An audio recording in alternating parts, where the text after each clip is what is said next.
জুলাইয়ে যারা আহত হয়েছিল এদের ব্যানারে বেশ কিছু গতকালকে থেকে দেখছেন আপনারা যে যখন মূল প্রোগ্রাম যেটা ছিল মূল প্রোগ্রামে শেষ করে এটা হাসান আব্দুল্লাহ শেষ করে দেয়।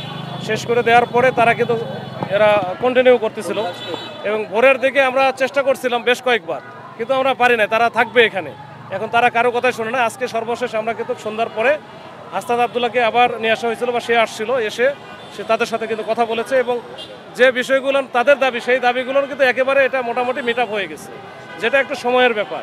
তো তাদেরকে এটা সুন্দরভাবে ক্লিয়ার করে ফেলছে। তারপরও কিন্তু কিছু মানে এর মধ্যে দেখা গেলো কয়েকটা গ্রুপ হয়েছে, একটা গ্রুপ চলে যাচ্ছে বা যাবে, কিন্তু অন্য আরেকটা গ্রুপ আছে যারা বিশৃঙ্খলা তৈরি করতেছে, তারা কিন্তু এখানে থাকার চেষ্টা করতেছিল। আমরা এর মধ্যে আমাদের ব্লকগুলো যেগুলো ছিল চারিদিকে তারা ব্লক দিয়ে রাখছিল, আমরা ব্লকগুলো ওপেন করে দিয়েছি এবং গাড়ি চলাচল মোটামুটি চলতেছে, এখন স্বাভাবিক আছে। এখনও ওদের কিছু ছেলেপেলে আছে যারা আসলে এদের উদ্দেশ্যটা কি বা তারা কি করতে চায় আসলে এরা কিন্তু কেউ জানে না।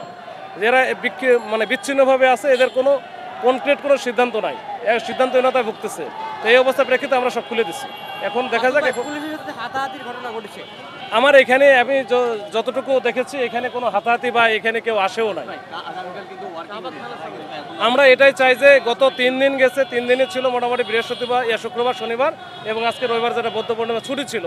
আগামীকাল একেবারে ওয়ার্কিং ডে, মানে 3 দিন পরে সবাইকে তো আসলে ঢাকা শহরে এটা সব মানুষই নেমে যাবে, কেউ কারো অফিসে যাবে, কেউ স্কুলে যাবে বা এরকম বিষয় আছে। তো আমরা চাই না যে আগামীকাল এটা অকুপাইড থাকুক বা এখানে কেউ অবস্থান করুক। আমরা সবগুলো যেহেতু ওপেন করে দিয়েছি, এখন গাড়ি কিন্তু স্বাভাবিকভাবে চলছে।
খবরের কাগজ, নিখাদ, নির্ভীক, নিরপেক্ষ।